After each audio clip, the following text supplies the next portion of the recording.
Então nós vamos fazer 3 ou 4 palestras sobre o tema sonhos, né, é objeto de um trabalho nosso, tem 15 livros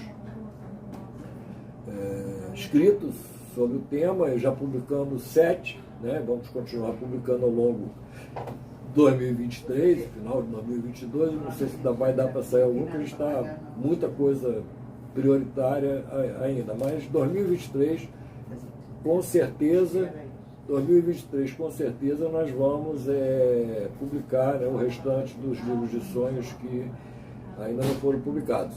E estamos nos remetendo, nos referindo a uma palestra que já foi feita na primeira fase nossa aqui no YouTube, estamos em 2 tempos, paramos um período para reorganizar e tudo, procurar fazer um trabalho mais consistente, mais esteticamente, mais atraente, mas restaram palestras fortes como essas, sobre sonhos, sobre depressão também, sobre remédios, sobre terapia, foram palestras que tiveram uma boa, para quem estava começando e sem ainda divulgação adequada, como nós fizemos.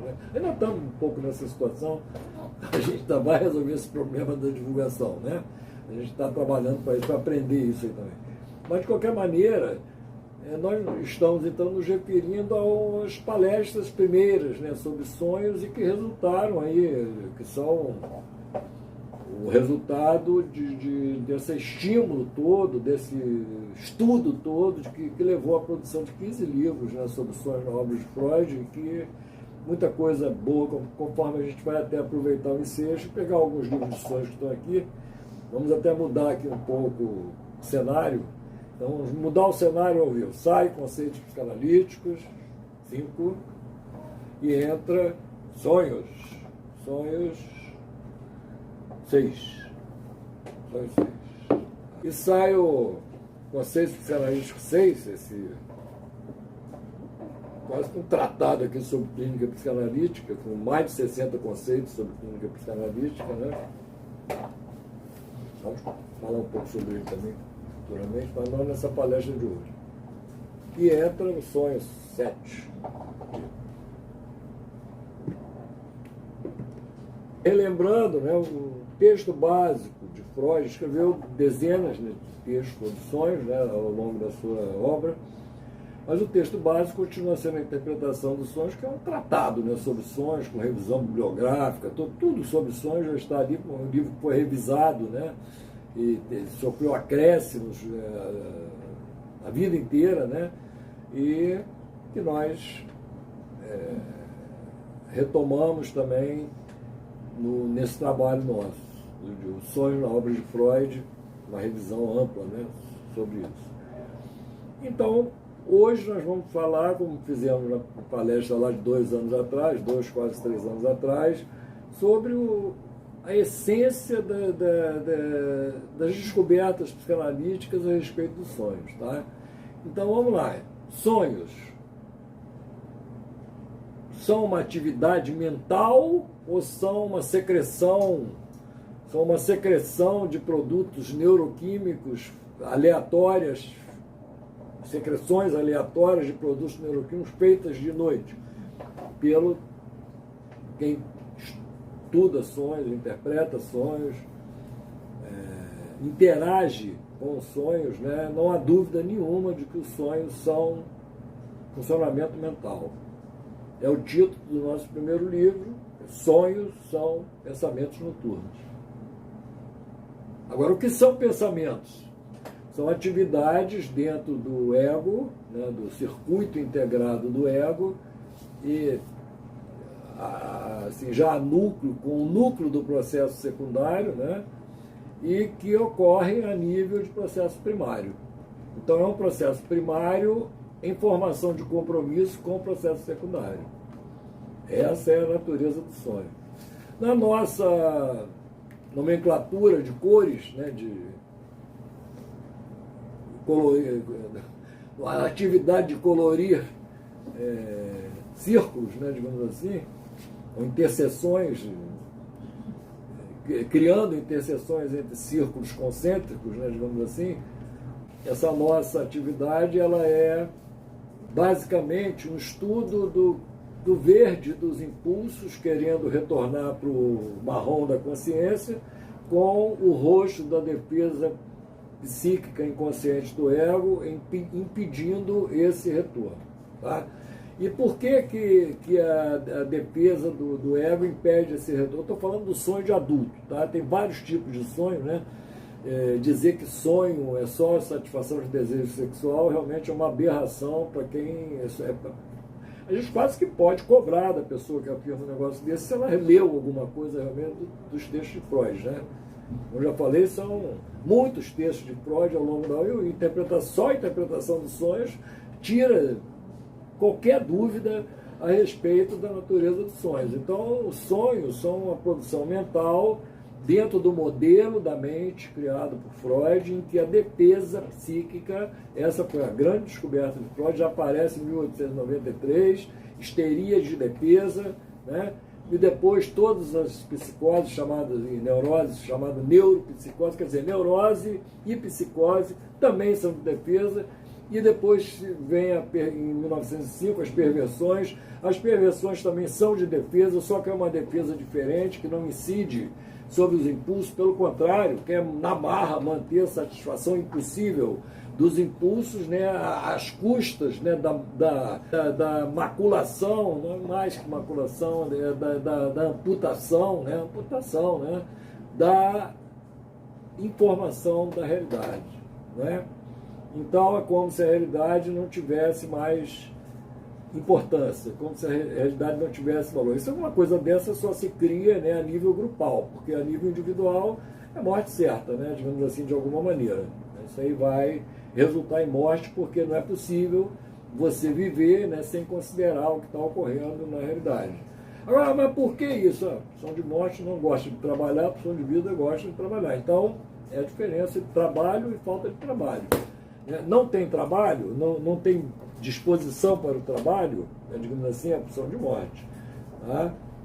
Então, e a vida tem que ter disposição para o trabalho. Se não tiver disposição para o trabalho, não tem como viver. Tá? Então, viver é uma função do trabalho de possibilitar essa vida. Então, temos que trabalhar. E para trabalhar, a gente tem que estudar, tem que conhecer, tem que observar, né, o que está ocorrendo para que a gente possa fazer o trabalho. Eu não tenho como fazer um trabalho sem norteamento. Então, o trabalho precisa ter um norteamento, precisa ter as condições de trabalho, né, digamos assim, para que, no mais amplo sentido, para que ele possa ocorrer. Tá? Então, o sonho é um trabalho, tanto que o Freud até fala o trabalho do sonho. Tá? E qual é o trabalho do sonho? Distorcer, sonho de adulto que eu estou falando, distorcer aquilo que está chegando, voltando, retornando para a consciência, quer dizer, esse conceito de retorno do reprimido, retorno do recalcado, retorno do dependido, retorno daquilo que estava no inconsciente sob defesa e que aspira, né, espontaneamente, pela sua própria natureza de busca da descarga, a sua expressão psicomotora. De noite fica mais fácil disso acontecer, porque as defesas ficam, em grande parte, desligadas. A psicomotricidade está desligada, salvo alguns casos bem raros até de sonambulismo, né, digamos assim, a pessoa não tem condição de fazer atividade psicomotora durante a noite. Tá? Então, embora isso possa ocorrer, os sonâmbulos que nos mostram isso claramente. Né? E pessoa hipnotizada também é parecida com a pessoa que está com uma crise de sonambulismo. Né? Mas, de qualquer maneira, o sonho, em 99% dos casos, né, ele não consegue comandar, né, os músculos, né, para que o sujeito se movimente, né, durante o sono, como ele se movimenta em vigília. Né? tem vários estágios intermediários, tipos de epilepsia, né, em que existe uma perda da consciência, uma alteração da consciência de estar, né, exercendo atividades psicomotoras, e o sujeito sai andando a esmo, às vezes até só acorda desse sono, né, em vigília, aí, desse estado crepuscular, né, que aparece em vigília, acorda em outra cidade, já viajou, fez um monte de coisa, e, no entanto, ele não estava consciente do que ele estava fazendo, ele estava tendo uma crise de epilepsia, né, tipo de epilepsia que gera esse tipo de comportamento, é o estado crepuscular epilético, né. Bom, mas então são exceções, né? Os pobres mortais aí, normais, todos, sonhamos de 4 a 6 vezes por noite, tá? E esse sonho de adulto, é essencialmente produzido por uma necessidade de disfarçar esses desejos inadequados, né, digamos assim, que ficam no inconsciente reprimido para que o sujeito continue dormindo. Então essa que é a natureza do sonho. Tá? Então é isso que nós vamos estudar nos 15 livros, do início ao fim. Essa assertiva se mantém, vários tipos de sonhos são descritos, como os pesadelos, que são chamados sonhos de angústia, né? Tem os sonhos de conveniência, tem os sonhos de autoagressão, tem os sonhos edipianos. O número de sonhos típicos vai aumentando cada vez mais, o sonho edipiano, por exemplo, é um deles, né? Então tem vários tipos de sonhos típicos, né? E que o estudioso dos sonhos vai percebendo de uma maneira irrefutável que todos os sonhos têm um sentido mental, né? E que esse sentido ele é definido pelo conhecimento da mandala de Freud, aí, que nós temos divulgado ao longo do nosso trabalho aí com conceitos psicanalíticos, né? Uma mandala estilizada aqui no capa desse livro 5 aqui do conceito psicanalítico, tá? Outra mandala estilizada aqui no capa do livro 1. Tem uma mandala estilizada aqui já em espiral, também interessantíssima, aqui na capa do livro 1 dos sonhos. O verde contra o roxo, dando origem ao vermelho, tá?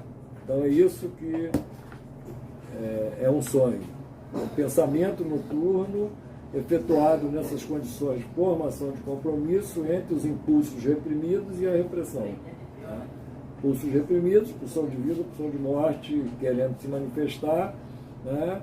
Então, vida, sua representante principal, que é a pulsão sexual, insistindo, né, em estatuir, em reviver objetos incestuosos, seu vínculo com objetos incestuosos, né, e a defesa do ego, inconsciente do ego, que demoliu isso lá por volta dos 5 anos de idade.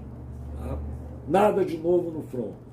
Então o sonho é a atividade, é o pensamento, é a atividade psíquica de quem dorme. E acontece 4 a 6 vezes todas as noites, a gente aqui não se leva. Tá? Então vamos estudar isso, é importante, não tem como. O estudo do ser humano fica cambeta, fica torto, né, se você só estuda a vigília. É preciso estudar o sono também. Afinal de contas, nós estamos vivos. Nas 8 horas que nós estamos dormindo, nós estamos vivos. Tá? E a grande prova, né, digamos assim, cabal dessa atividade de vida, né, são os sonhos. Tá? Então é bom estudar os sonhos. Não tem por que relegar esse estudo a um segundo plano. Pelo contrário. Vamos ter um grande ciclo de palestras, acho que vai ser o maior número disparado, né, de palestras que vão ser dedicadas ao tema resistência à psicanálise. Tá? Então eu atribuo essa falta de interesse pelos sonhos a uma resistência à psicanálise. E nós vamos defender essa posição aqui, mostrando por quê. Bom?